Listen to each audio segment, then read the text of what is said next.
우리를 사랑하시되 우리의 가장 깊은 곳과 가장 약한 것까지라도 아신 바 되시고 우리의 잘남에 속지도 아니하시고 우리의 못남에 실망치도 아니하시고 오직 우리와 함께 하시고자 하는 임마누엘의 약속을 처음부터 지금까지 또 영원토록 실행하시는 우리 아버지의 사랑을 감사를 드립니다. 이해치 못하는 모든 과정들을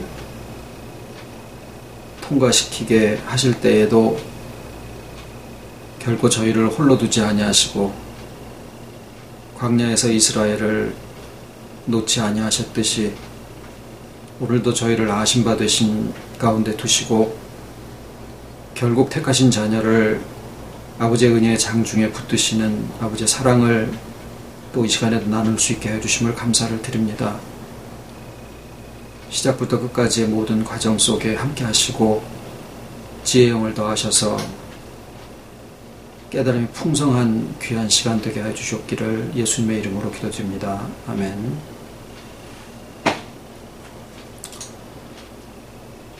오늘 말씀은 요한복음 5장 20절로 30절까지입니다. 요한복음 5장 20절.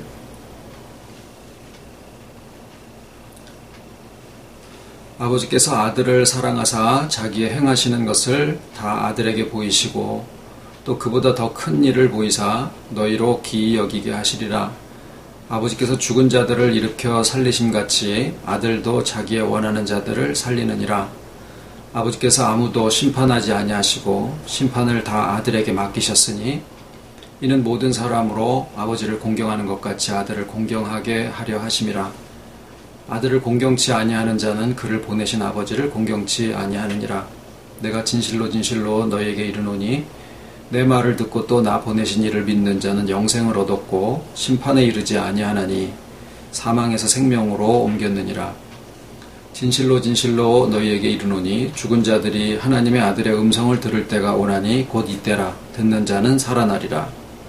아버지께서 자기 속에 생명이 있음같이 아들에게도 생명을 주어 그 속에 있게 하셨고 또 인자됨을 인하여 심판하는 권세를 주셨느니라. 이를 기이 여기지 말라.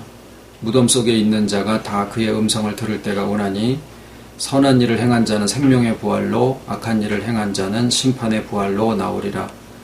내가 아무것도 스스로 할 수 없노라. 듣는 대로 심판하노니 나는 나의 원대로 하려 하지 않고 나를 보내신 이의 원대로 하려는 거로 내 심판은 의로우니라.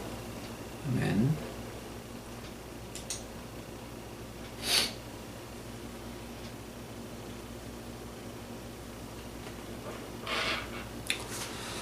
표면적으로 보면 오늘 말씀은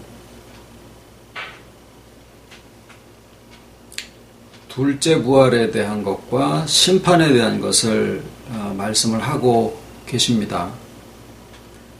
물론 그 둘째 부활과 심판에 대한 것도 큰 비밀인 것임에는 틀림이 없습니다만은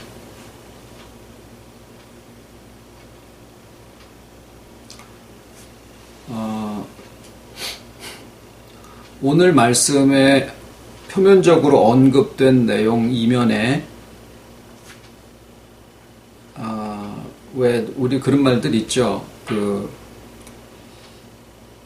말로다가 표현하는 것이 있고 그 뒤에 놓아둔 그 본심 같은 것들이 있잖아요. 우리가 언어의 생활에서 그런 것들은 얼마든지 사용하고 또 그 뒤에 있는 의미가 무엇인지 하는 것들을 이렇게 서로 다 파악하면서 우리가 일상생활을 해 나갑니다. 사람의 말과 언어를 사용하고 사람에게 언어를 주신 하나님이 그 언어의 표면적으로 하는 내용과 그 다음에 그 안에 담겨져 있는 내용을 우리가 이해할 수 있는 범위 내에서 얼마든지 활용해서 복음을 우리에게 선포하시고 또 설명하고 계시다라고 하는 것을 우리가 잘 압니다. 그러니까 오늘 말씀에서의 살짝 감추어져 있는 부분이 있는데 물론 모든 예수님의 말씀에는 그 이면에 숨겨 놓으신 그 내용을 찾아가질 수 있는 힌트도 잊지 않고 거기다가 넣어 두셨어요. 그래서 그 힌트를 통해서 예수님의 말씀하시고자 하는 내면적인 그 의미가 무엇인가, 내면적인 진리의 말씀이 무엇인가 하는 것들을 찾아가지게 해 놓으셨는데, 이제 그 힌트와 그 다음에 그 이면에, 오늘 본문 말씀의 이면에 예수님이 우리에게 하시고자 하는 내용이 무엇인가 하는 것들을 지금부터 나누실 텐데, 나누시기 전에 분산에 제가 잠깐 전화를 좀 먼저 드려야 됩니다. 잠깐만 기다려 주십시오.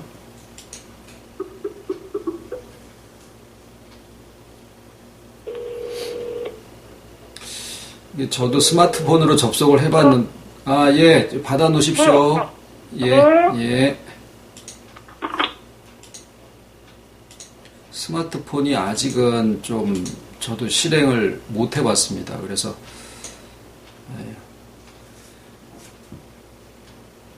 제가 이제 그쪽 회사랑 의논을 좀 해서 이게 정확하게 어떻게 실행이 되는 건지, 분명히 사람들은 된다고 광고를 했는데 아직은 성공했다라는 얘기를 어디서도 못 들어본 상황입니다.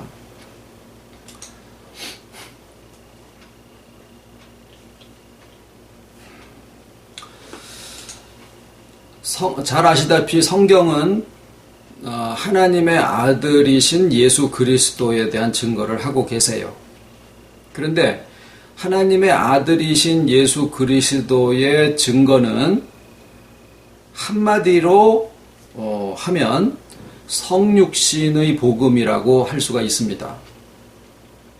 지난번에 예수님의 희생과 성육신을 잠깐 비교해서 말씀을 드린 적이 있었습니다. 예수님의 희생이 무엇보다도 큰 은혜이고 또 공로시지만, 믿음을 아직 갖지 못해서 믿음을 가지고 싶은 사람들이 볼 때 예수님의 그 고난당하시는 모습에 대해서 좀 이해가 안 된다. 표면적으로는 당시 역사적 상황으로서는 그 제자들은 도대체 뭐 하는 사람들이냐, 이런 궁금증이 생기고, 또 조금 영적인 내용을 알고 들어가도 예수님이 십자가에 돌아가시는 그 시점에 하나님은 전능자라고 하시면서 왜 거기에 가만히 계셨나라고 하는 그런 궁금증들을 가지고 있습니다.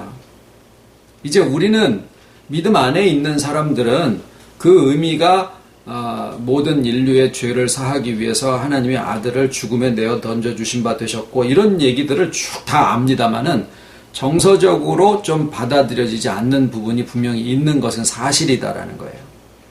그런데 예수님의 고난과 죽으심이 부각이 되면, 이제 예수님의 고난과 또 이 세상에 오심과 부활하심과 사역과 말씀과 이적과 병 고치시는 것과 모든 것들이 다 구속의 역사 안에 다 포함이 됩니다마는, 그 중에 예수님의 고난과 죽으심을 제일 큰 것으로 강조를 하게 되면, 왜 이런 말씀을 드리냐면, 예수 믿는 것이 도대체 무엇이냐라는 궁금증을 제가 굉장히 오래도록 가지고 있었어요. 아주 청년 때서부터 도대체 예수 믿는 게 뭘 하는 거를 예수 믿는다라고 하는 걸까? 그때 이제 사람들이 얘기해 준 바는 다 뭐냐면, 예수님 믿고 그 피로 내 죄사함을 받았다라는 것이다 라고 그렇게 가르침을 받았어요, 대답이. 그런데 이제 문제는 그 다음부터 발생이 되죠. 왜냐하면 여전히 그 다음에 신앙생활과 설교 말씀은 죄를 끊임없이 또 짓지 않으려고 해야 되고, 또 찾아서 회개해야 되고, 또 그것에서 벗어나려고 악성과 악습과 악령의 세력에서부터 벗어나려고 끊임없이 평생을 그 부단한 노력을 계속 해나가야지 되는 그 수고로움이 신앙생활의 전체의 모습이었던 거거든요. 그리고 그런 예수님의 고난에 하나님의 입장이 이렇게 중첩되어져서 은혜의 하나님으로 우리에게 비춰지기보다는 정서적으로 조금 이렇게 낯설게 느껴지는 부분들이 있다라는 겁니다. 때로는 복음 안에 들어와서 봐야 되는 것이 당연하지만, 믿음의 눈으로 봐야 되는 것이 당연하지만,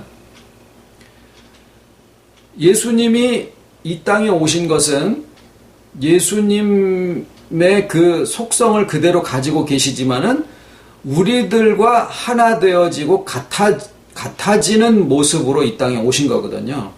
그러니까 우리가 나의 복음을 고수하는 것도 중요하지만 다른 사람들이 이 복음을 받았을 때 그 사람들이 어떠한 입장에서 어떤 느낌으로 복음을 듣고 접하게 되는가 하는 것들에 대해서도 우리가 분명히 생각해 볼 여지가 있다라는 거죠. 이런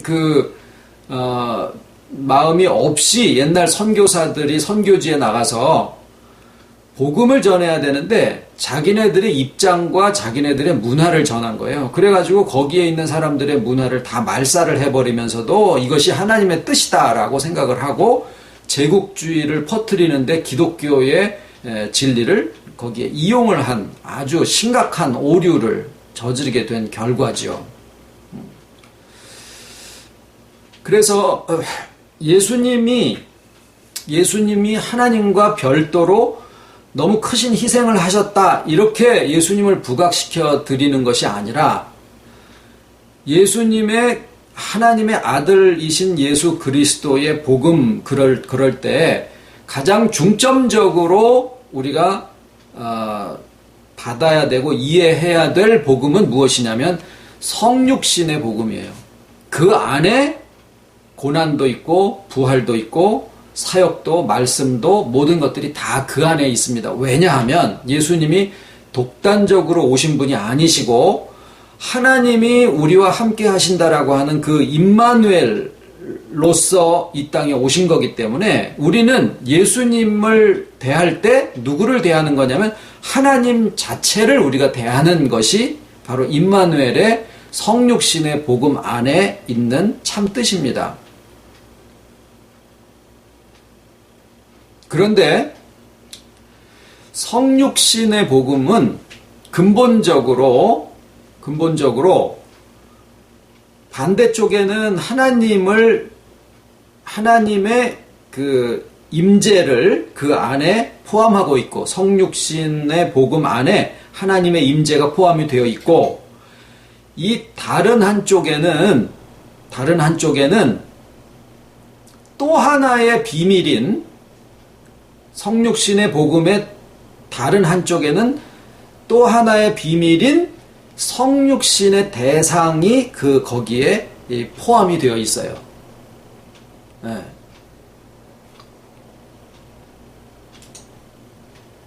그래서 아까 말씀드린 오늘 본문 말씀이 둘째 부활과 심판에 대한 것을 언급하고 계십니다마는 그 안에 감추어져 있는 것이 있다라고 하는 그 내용이 무엇이냐면 성육신의 복음의 대상이 신부라 하기도 하고 교회라 하기도 하고 택하신 자녀라 하기도 하고 하는데, 그것을 오늘 본문 말씀에는 뭐라고 하셨느냐 하면은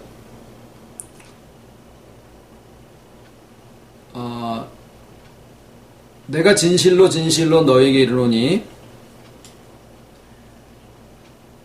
내 말을 듣고 또 나 보내신 이를 믿는 자는 영생을 얻었고 심판에 이르지 아니하나니 사망에서 생명으로 옮겼느니라 라고 돼 있어서 뭐라고 표현하셨냐면은 내 말을 듣고 또 나 보내신 이를 믿는 자라고 표현되어 있는 이 부분이 좀 전에 말씀드린 성육신의 복음의 다른 한쪽, 다시 말하면 성육신의 복음의 대상들을 말씀을 하고 계시는 거예요.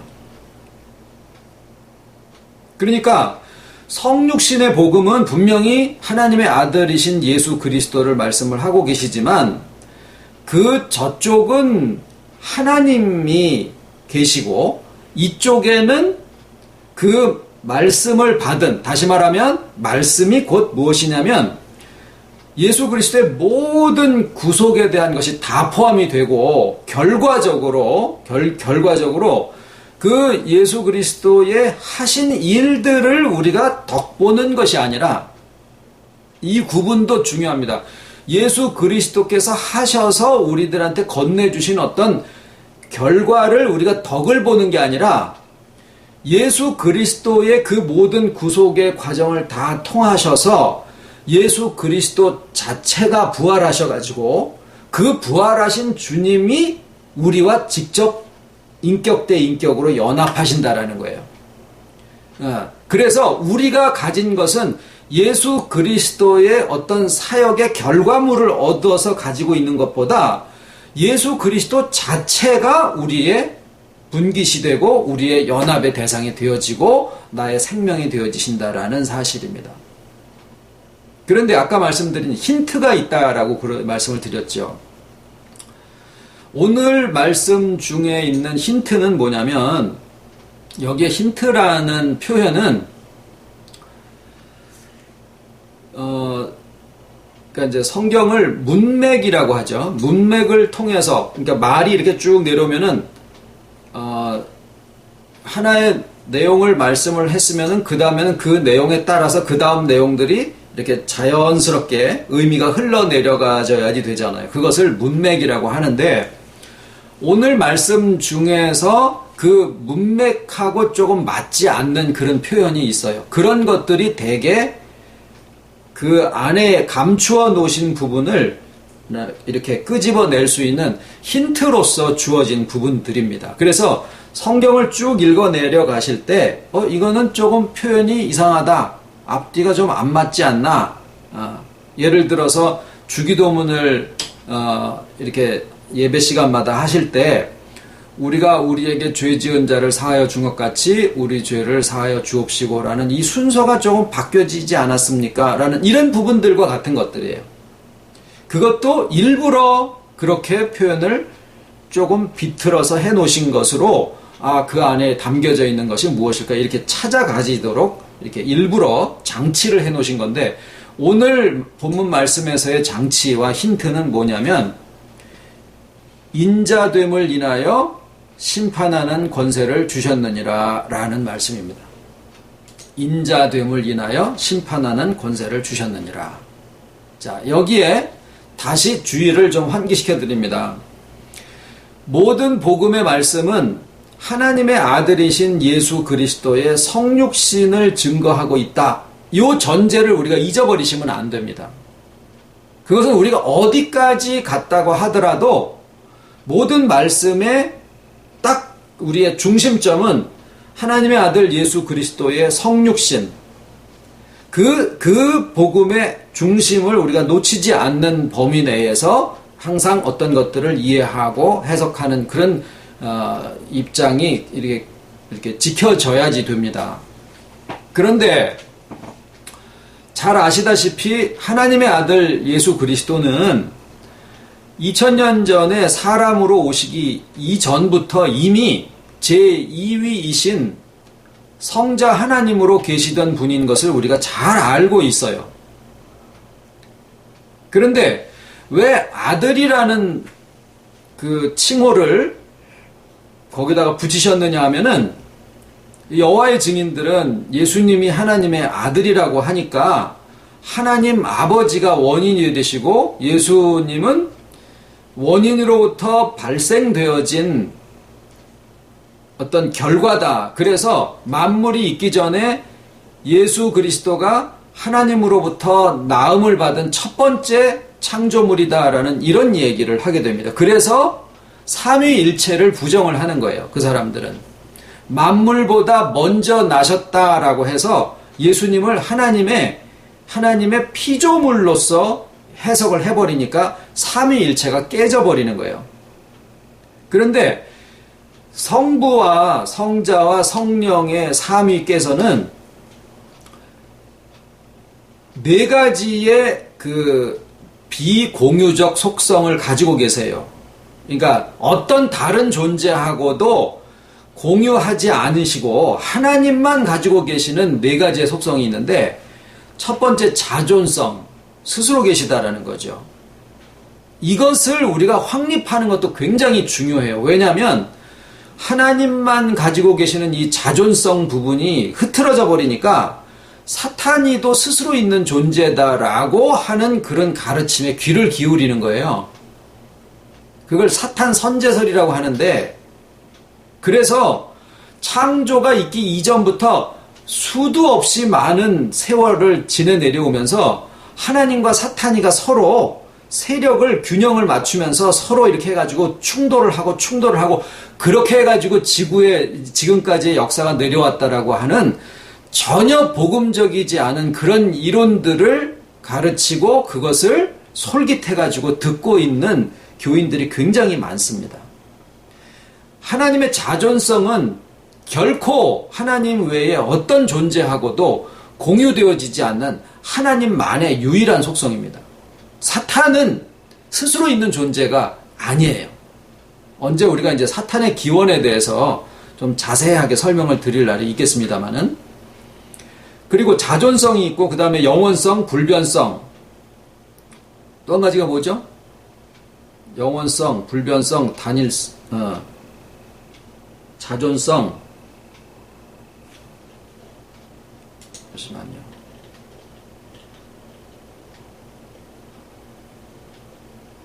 오늘 말씀은 자존성과 영원성에 대해서 말씀을 하려다 보니까, 자, 그러다 보니까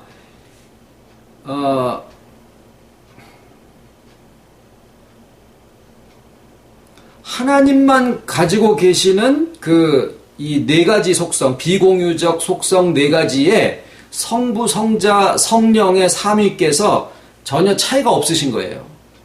그리고 능력이나 지혜나 사랑의 그 충만하심이 아버지와 아들에게서 전혀 차이가 없으신 분이 하나님 아버지와 아들이신 하나님으로서의 이 위입니다. 성령님도 마찬가지고 능력도 차이가 없으시고 지혜나 사랑에 전혀 차이가 없으시다라고 하는 것이 우리가 믿는 삼위일체의 기본입니다. 그런데 그러면 아들이라는 표현은 무엇이냐면, 아들이라는 표현은 하나님의 아버지와 아들의 그 관계의 독특성이 그 어떤 것으로도 비교되어질 수 없는 가장 긴밀하고 가장 정말 신뢰할 만하고, 또 그 능력이 역사하시는 면에 있어서 하나님의 모든 뜻을 그대로 받아서 역사하시는 이가 곧 아들이신 예수 그리스도다라고 하는 점에서의 관계의 특수성과 고유함을 나타내기 위해서 아들이라는 그러한 그 관계의 호칭을 사용을 하셨다라는 거예요. 이게 나음을 받았다라는 얘기가 아니라, 그래서 영어의 그 나음을 받았다라는 독생이라는 말의 생자를 이제는 빼는 것이 모든 성경을 번역하는 학자들의 공통된 지금 하나의 추세입니다. 그래서 독자 또는 유일하고 오직 하나이신 아들이라는 그런 뜻으로 아들을 표현을 합니다.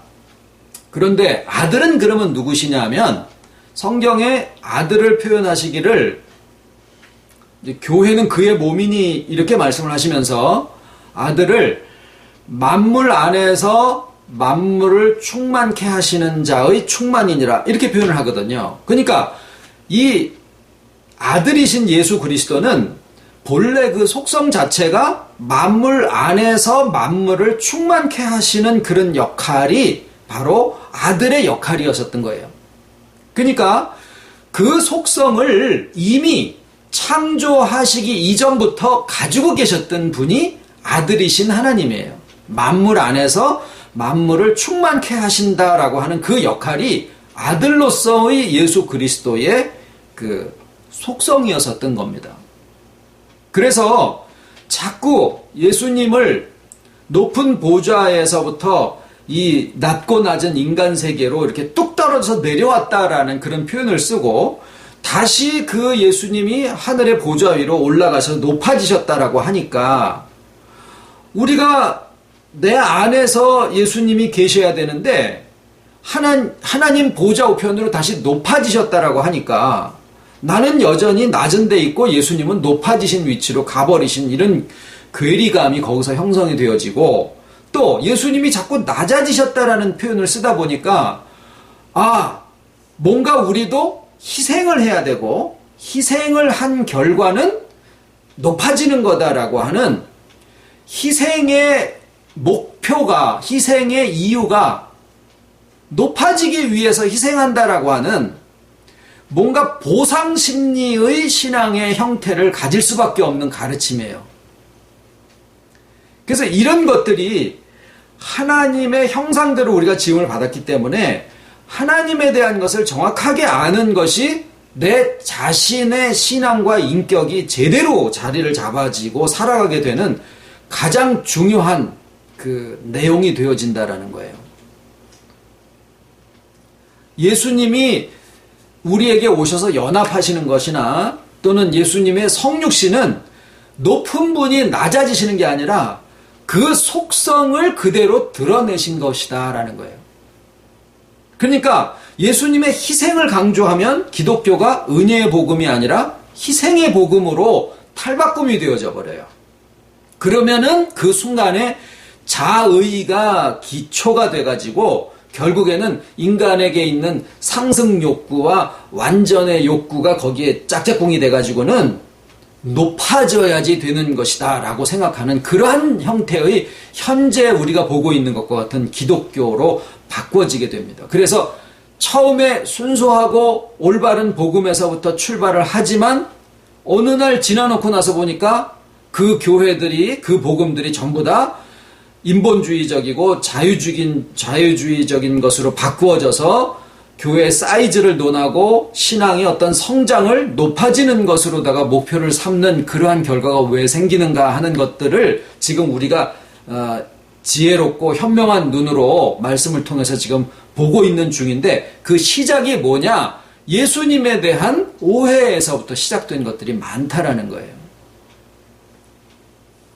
그래서 아들이신 예수님은 이미 자존하실 때서부터 영원하시고 불변하시고 단일하신 그 하나님의 속성 그대로 아버지와 아들이 차이가 없으시다라는 거예요. 그러면 저가 인자이시기 때문에 또는 인자됨을 인하여 라고 하는 그 표현 속에 인자됨을 인하여 심판하는 권세를 주셨느니라 라고 되어 있잖아요.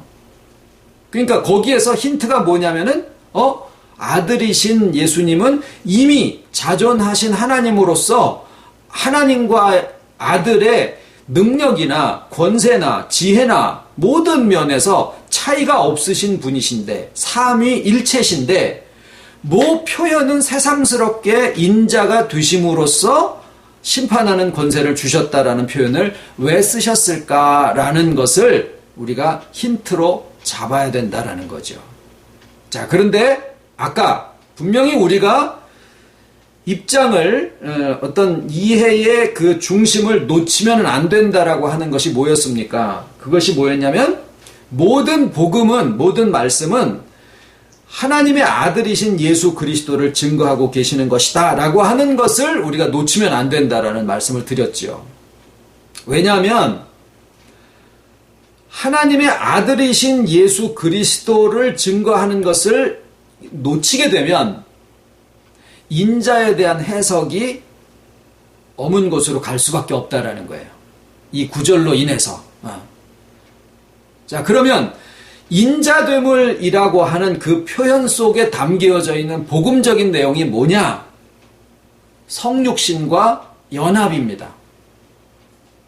성육신의 시작은 하나님의 약속이시고, 하나님의 약속은 어디에서 오셨느냐? 하나님의 자존하신 속성 속에 계신 거예요. 그 네 가지 비공유적 속성과 함께 하나님의 충만하심이 모든 것의 원인입니다. 왜 하나님이 충만하시냐? 그 말씀을 드렸죠. 삼위의 다양성이 교통하시기 때문에 그 안에 충만하심이 계신 거예요. 하나님이 단일하신 하나님이시면은 충만은 없어요. 거기에는 외로움이 있을 수가 있어요. 능력이 많아도 혼자면은 외로운데, 하나님은 삼위의 다양성이신 분이 교통하심으로써 일체가 되어 있기 때문에 다양성의 일체가 주는 것이 뭐냐면 충만하심이에요. 그래서 하나님의 속성은 그 자체로 충만하시기 때문에 인간 누구에게나 어떤 존재로부터 심지어는 영광이라도 요구할 이유가 없으신 거예요. 왜? 스스로 충만하시기 때문에. 그래서 하나님이 세상을 창조하실 때 능력이 많으시지만 외로우셔서 그 상대로 화답할 수 있는 존재인 인간을 인격적으로 만든 것이 창조의 시작이다라고 가르치는 것은 하나님의 삼위일체가 되심으로써 그 자체적으로 가지신 충만함이라고 하는 것을 모르는 소치에서 나온 가르침이에요. 하나님의 충만하심은 속성이 뭐냐면 내가 충만하면 그 충만을 누군가에게 또 주고 싶은 것이 충만함이 가지는 특성입니다. 그래서 하나님이 하나님의 기쁨이 하나님의 기쁨을 우리에게도 주사 우리도 그 기쁨이 충만하게 하려 하심이니라. 그것이 예수님의 기도 속에 나와 있는 거잖아요. 하나님이 창조하신 이유는 외로움에 대한 상대성을 찾으시는 게 아니라 충만하셔서 그 충만하심을 우리에게도 주시고자 하신 것이 하나님의 창조의 이유예요. 그리고 그것이 언제 가능하냐? 내가 충만하니까 너도 충만해라 그러고 이렇게 뭘 띄워주는 게 아니라 하나가 되심으로써만 충만하시다라는 거죠. 그래서 그 하나됨을 이루시려는 모든 과정이 섭리고 역사의 섭리고 그 섭리의 끝에 예수께서 오셔서 하신 모든 구속이 성육신의 그 모든 과정인데 성육신은 예수님이 이 땅에 오신 것만을 얘기하는 게 아니다라는 거죠. 성육신은 멈추지 않고 계속 흘러간다라는 거예요. 무엇으로 흘러가느냐? 성찬의 의미로 흘러가서 우리가 그것을 먹고 그 육체가 이 육체가 되어지고 그 다음에 요한복음에서는 성찬이 그렇게 귀하고 소중한 복음의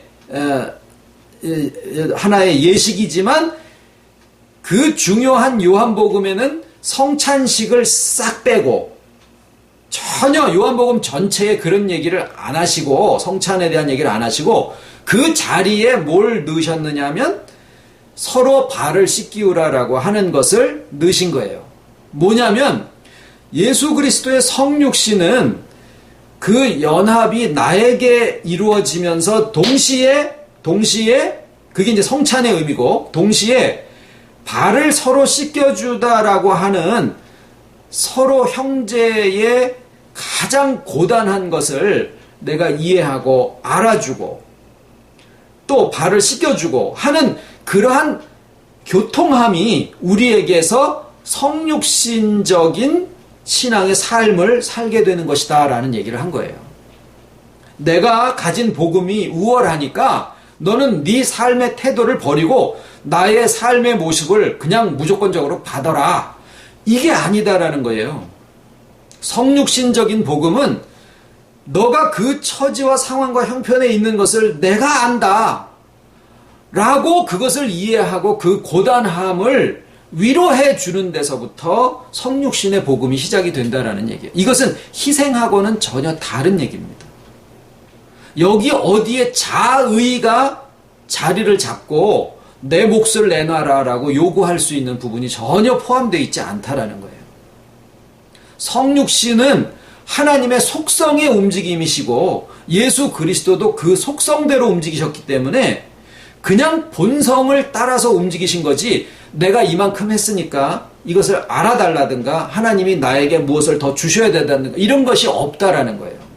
마찬가지로 우리가 그 성육신의 복음 가운데 있으면 모든 것이 억지나 무리가 됨이 없이 그냥 자기 다움 속에서 하는데 다른 사람들이 보기에는 그것이 진실하게 보이고 열심 있게 보이고 굉장한 헌신으로 보이지만 나는 그것으로 인해서 어떤 것도 보상을 원하지도 않고 불평이나 원망이나 이런 것들이 나타나지를 않게 된다는 거예요. 왜 그렇습니까? 자기 다움으로 그냥 하는 거니까. 애들이 땀을 뻘뻘 흘리면서 놀고 나서 야, 너 뭐 이렇게 열심히 놀아? 뭐 왜 그래요? 그러면 재미있으니까. 마찬가지입니다. 이 성육신의 복음 안에서의 우리의 신앙생활과 우리의 삶의 모습은 한마디로 하면 조이예요. 조이. 그러니까 즐거움이라는 거죠. 그래서 거기에는 어떤 무리함이나 억지도 따르지 아니하고 보상을 원하는 것도 아니고 오직 나다움을 그대로 받아들여주면서 회복하면서 그 안에서 충만해지는 것이 성육신의 그 연합의 복음 안에 우리에게 주시고자 하는 아버지의 뜻이다라고 되어 있습니다. 그래서 인자됨은 무엇이냐? 인자됨 안에 담겨져 있는 것은 성육신과 그 다음에 연합이에요. 지금 쭉 말씀드린 대로. 그리고 그 연합은 성찬의 의미와 세족의 의미를 통해서 우리의 삶을 통해서 모두의 그 교통함과 교제 속으로 계속 이어져 나가게 되는 것이 이 성육신의 복음의 연장이고 그 끝입니다. 그러니까 인자됨이라고 하는 것 안에 있는 것은 인자됨이라고 하는 그 안에 다시 말해 성육신의 복음 안에는 누가 들어가는 거냐면 처음에 시작은 하나님의 충만하심과 삼위일체의 충만하심과 그 다음에 예수 그리스도의 구속하심과 이 땅에 오심과 죽으시고 살으셔서 부활하신 존재가 우리들 하나하나와 인격적인 연합을 이루시고 그래서 뭐예요? 전부 다 주 안에서 또는 주와 연합한 그 안에서 내 말이 너희 안에 거하고 너희가 내 안에 거하면 이런 것들이 다 주 안에서 모든 것들이 되어짐을 나타내고 있는 것이고 이것은 우리의 신앙이 고도로 발달했을 때 가서 비로소 우리에게 주어지는 것도 아니고 나의 심성이 굉장히 착해지고 순수해진 것을 알 때 그때 우리한테 주어지는 것도 아니고 내가 말씀을 깨닫고 해석하는 수준이 이만큼 점프해서 올라갔을 때 주어지는 게 아니다라는 거예요. 오히려 예수 그리스도의 연합의 이 복음은 너무나 그 자비하심이 크기 때문에 누구든지 예수를 처음 믿을 때 거듭남과 또 첫째 부활과 또 연합함과 이러한 성육신 안에 우리가 포함되는 것들이 이미 그때 다 주어져 있는데 가르치는 자들이 이것을 자기의 자의적인 해석 속에서 우리가 처음에 구원받은 것과 별개로 신앙의 어떤 과정을 통과해서 이만큼 올라오면 새로운 단계에 접어들게 되고 그때 가서 비로소 첫째 부활이든 뭐 아니면은 연합이든 거듭남이든 이런 것들이 그때 가서 주어진다라고 잘못 가르치다 보니까 여기까지 가는 동안에 있는 모든 기독교인들이 전부 다 마귀의 속박 가운데서 자유함을 얻지 못하고 있는 그런 형편을 만들고 있더라 말이에요. 그리고 그 높아지려는 에덴 동산에서부터의 그 욕구, 완전해야 된다라고 하는 그 욕구를 자극을 해서 자기는 그거보다 더 높다라는 거예요. 그 왜 애들 속된 말에 그런 거 있잖아. 달리기 하고 들어왔더니 내 뒤에 들어온 놈 그거 아주 그냥 번개 같대. 그건 뭐예요? 뒤에 들어오는 놈보다는 내가 더 빨리 들어왔으니까 자기 자랑하는 것밖에 안 되잖아요. 그러니까 교인들을 그렇게 만들어 놓고 그 위에 자기가 더 높은 자리에 올라가게 되는 것을 자기도 모르고 듣는 사람들도 모르게 속에 있는 자의적인 본성들이 이러한 구조를 그냥 타당한 것으로 받아들이면서 예수 그리스도의 참 복음을 흐리고 있는 현상이다라는 거죠. 그래서 우리에게 주어진 사역이 무엇이냐라고 하면 복음을 자꾸 높이는 게 아니라 이미 모든 것이 하나님의 주권과 주님의 은혜로 이미 모든 것이 우리가 힘쓰고 애쓰기 전에 이미 주어졌다라는 거예요. 그것을 우리가 하나 가르쳐야 되고 회복해야 되고 복음을 회복해야 되고 또 한 가지는 뭐냐면 내가 좀 할 일을 주세요. 그러니까 모든 것이 은혜로 다 주어졌고 연합 가운데서 우리가 성장해 나간다라고 얘기를 하는데도 자꾸 내가 뭘 해야지만 되는 거다라는 생각을 가지는 거예요. 그래서 이미 우리에게 모든 것이 주와 연합으로 주어졌습니다라고 얘기를 하니까 이거 구원파 아니냐라고 얘기가 나오는 거예요. 자, 여기서 분명히 우리가 구분하고 갈 것은 뭐냐면 시작 순서가 문제입니다. 순서가 내가 힘쓰고 애써서 무엇을 성취하는 것으로 생각하고 있으면 자의적으로 인본주의로 들어가게 되고, 우리가 지금 힘쓰고 애쓴다라고 하는 것은 은혜를 받은 자로서 그 은혜가 무엇이냐면 주와 연합인데, 그 주와의 연합이 우리에게는 무엇으로 존재하냐면 생명으로 존재를 해요. 그래서 생명의 속성이 자라잖아요. 자라고 성장하고 번식하고, 그게 생명의 속성이에요. 의사들이 아무리 무슨 처방을 하고 수술을 하고 이렇게 하다가도 숨 딱 끊어지는 순간에 탁탁탁탁 접고 운명하셨습니다. 그리고 손을 놓잖아요. 왜 그럴까요? 의사가 생명을 주입하거나 만들 수가 없기 때문이에요. 생명이 있는 가운데서 그 생명의 작용을 옆에서 돕고 지원해서 생명 스스로가 회복하고 생명 스스로가 성장해 가는 것을 옆에서 도와준다라고 하는 것을 의사 선생님들은 알기 때문에 그래요. 그러면은 복음에서도 마찬가지라는 거죠. 우리가 회복을 얘기를 하고 성장을 얘기를 하고 충만을 얘기를 할 수 있는 것은 오직 예수 그리스도와 연합한 그 생명이 있기 때문에 거기에서부터 그 생명의 작용으로 우리가 성장을 하게 된다라는 거죠.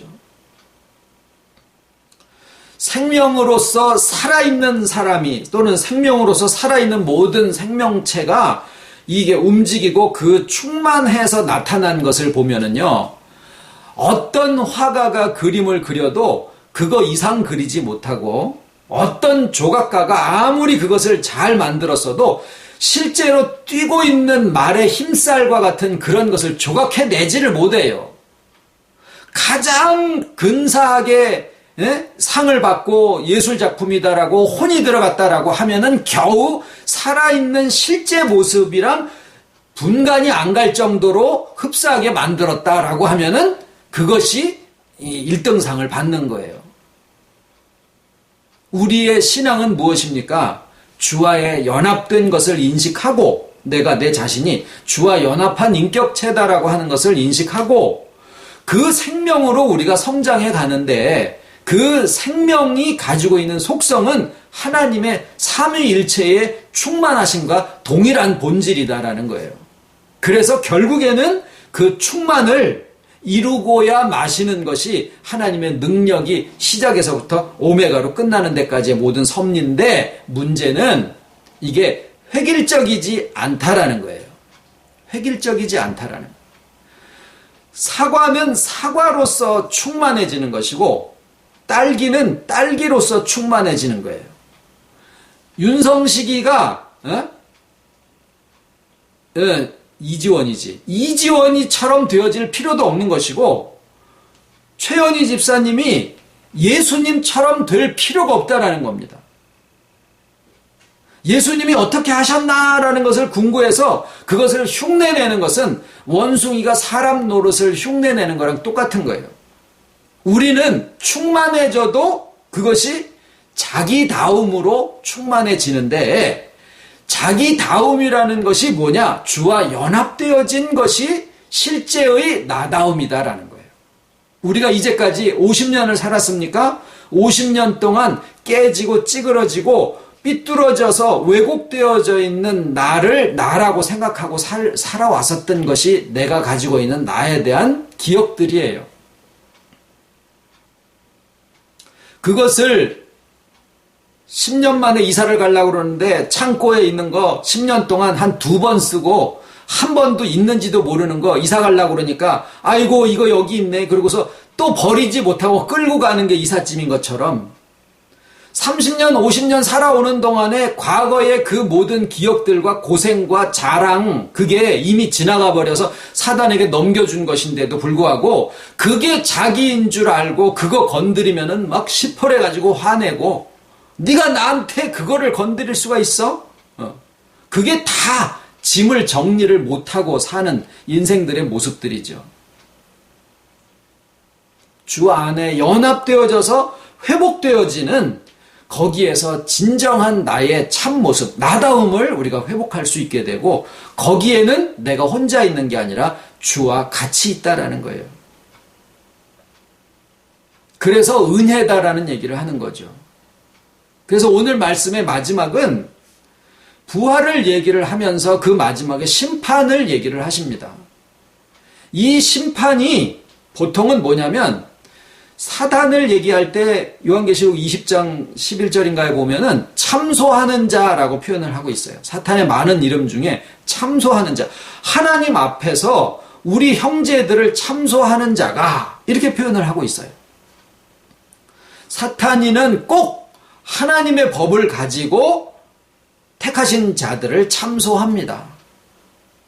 그래서 사도 바울이 고린도후서 2장에, 고린도후서에 보면은 정죄의 직분도 영광이 있었거니와 라는 표현을 써요. 정죄의 직분이 있고 생명의 직분이 있다라는 거예요. 오늘의 이 심판도 정죄의 심판이 있고 생명의 심판이 있다라는 겁니다. 우리는 보통 뭘 많이 하냐면 하나님의 말씀과 의로움의 기준을 가지고 정죄의 직분으로서 행사를 하는데, 그것이 참소하는 자의 입이 되어지는 것인지 누가 알겠느냐라는 거죠. 예수님이 죄인을 보고 정죄하고 판단하지 않으시고 그를 긍휼히 여기신 것은 관점이 그를 죄인으로 보신 게 아니라 병자로 보셨기 때문에 그래요. 즉 예수님이 하시는 심판은 살리는 심판이시고 정죄의 심판이 아니시다라는 거예요. 예수님의 심판은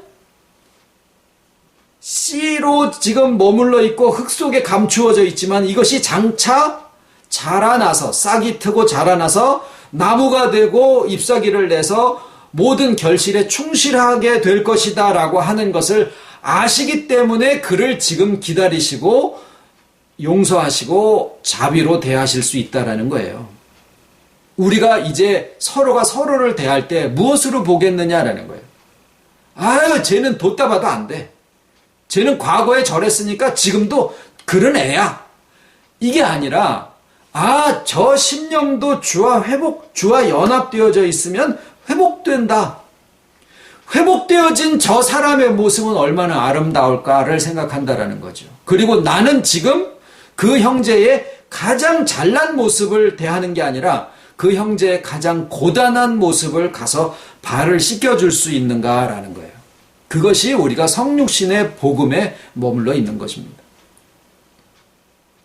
그래서 오늘 말씀은 인자됨을 인하여 라는 그 안에 예수께서 이미 하나님의 삼위일체의 충만하심이 예수 그리스도로 성육신 이 땅에 오신 바 되시고 모든 사역과 죽으심과 또 부활의 과정을 거치셔서 어떤 것에도 제한을 받지 아니하는 인과 법칙으로부터 자유로워지신 존재가 되셔서 모두 다 다른 우리들에게 생명으로서 연합하신 바 되시고, 그래서 우리가 바로 주와 연합한 인격체가 되어지시고 또 우리로 하여금 우리로서 모든 회복되어져야 될 하나님의 택하신 자녀들에게 연합의 은혜의 복음이 전파가 되어지기를 말만 전하는 게 아니라 그 가장 고단한 발을 씻겨줄 수 있는 그러한 심령을 우리에게 이미 허락해 주셨다라는 거예요. 그래서 이 인자됨이라고 하는 이 인자는 어떤 한 개인이나 어떤 특수한 집단의 사람들을 얘기하는 게 아니라 이미나 스스로 계시는 자존하신 삼위일체 하나님에서부터 아직 회복되어지지 않고 있는 부서진 의자와 같은 그러한 심령들에게까지 전체가 다 이어지는 이 성육신의 복음 전체를 이 안에 담고 계시다라고 하는 것을 오늘 나눴습니다. 기도하겠습니다. 고맙고 감사하신 우리 아버지,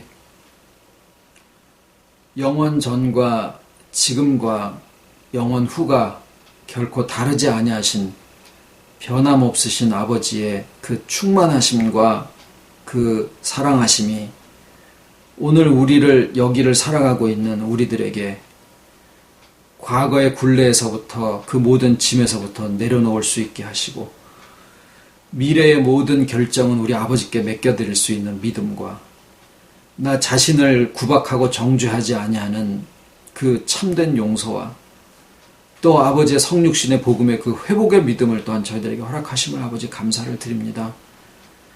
참 이해치 못하는 모든 과정들을 이끌고 오셨사온데 그 가운데서도 우리를 놓지 아니하시고 죽음의 고통 같은 것들도 아버지 함께 하셔서 사망의 음침한 골짜기를 통과하실 때도 주의 지팡이와 막대기가 우리를 안위하시나이다 라고 하는 고백을 드릴 수 있게 하시고 또 지금 정말 다시 얼굴과 얼굴을 대하여 보며 반가운 대면을 할 수 있는 또 은혜를 허락하여 주심을 또한 감사를 드리고 정말 우리를 위하여 예비하신 것이 우리의 예상과 모든 상상을 뛰어넘는 가장 좋은 것으로 우리에게 이미 허락하셨다라는 것을 또 나누게 하셨사오니 감사를 드리고 마음과 마음의 짐들을 다 아버지 앞에 내려놓게 하시고 또 서로가 서로의 발을 씻겨드릴 수 있는 정말 성육신의 귀한 복음 가운데 오늘도